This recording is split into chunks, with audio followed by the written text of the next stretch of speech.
I blinked sweat from my eyes, cursing as I ran across my boyfriend's backyard like I had a tornado chasing my ass. Mainly because a tornado was chasing my ass. "Knock it down!" Keir Quinn, my soon-to-be ex-boyfriend, yelled unhelpfully. "If I could knock it down, I wouldn't be running away," I shouted back.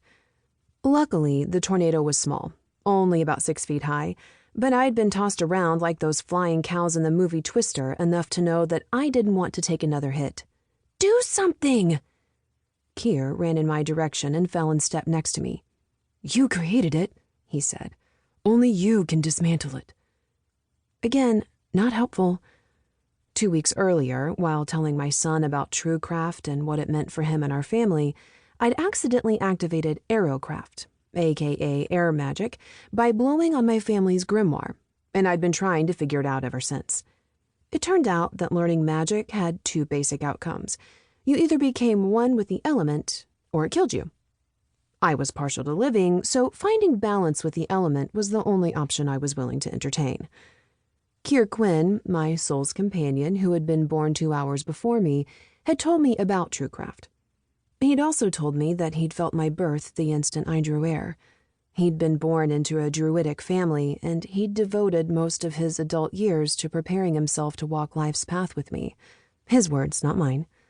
We'd become intimate after I'd taken on a fire god named Volrez and smote his ass, and our magical bond had strengthened as a result. "Just collapse it," Keir told me, as if I hadn't been trying to collapse the damn thing for 15 minutes. I sent up a prayer of gratitude for my sister Rose, whose CrossFit training had given me some stamina, and another prayer of thanks for my Terra craft for making me hard to kill, thanks to a protection spell that had made my skin as tough as ironbark. "Just concentrate, Iris," he instructed. "You have the power." "I'm not She-Ra, Princess of Power. I'm just a girl running from a tornado asking it to stop." I came to a halt, turned around, and flung my hands up. "Stop!" I yelled at the treacherous swirling wind. "Just stop!" The tornado picked me up off the ground and threw me into Keir's waterfall. "Son of a bitch," I sputtered. The wet, icy chill made my ovaries shrink. "Not cool, dude." Keir high-stepped his way across the small pool of water and helped me to my feet. The corner of his mouth lifted in a half-smile. "I will cut you," I told him. "Sorry," he said. "You're really cute right now." I quirked a brow at him. "You like the drowned rat look?" "On you? Yes." He chuckled, then twirled his finger. "We better get this wrapped up if we want to make Michael's game tonight." It was early afternoon, and the football game didn't start until 7. It was Michael's first game of the season, and since it was his senior year, it was his last first game. This year would be a series of last firsts, and it made my heart squeeze. My kid was nearly grown, and in less than a year, he'd be off to college. My ex-husband, Evan Callahan, and his partner, Adam Hauser, had recently moved to St. Louis. Adam, who used to be Michael's coach, had taken a job at a private high school. The happy couple was still settling into their new house, so Evan had dropped the bomb earlier in the week that he wasn't going to be able to make it down for Michael's game. Michael didn't say a thing, but I could tell it hurt that his dad wouldn't be there. Evan had never missed a game before. Which meant I couldn't miss it either. Come hell or high wind, I would be there tonight to cheer him and the team on.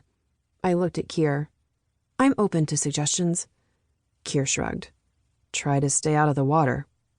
Har, har. I thought about how funny it would be if Keir was the one getting dunked by the tornado.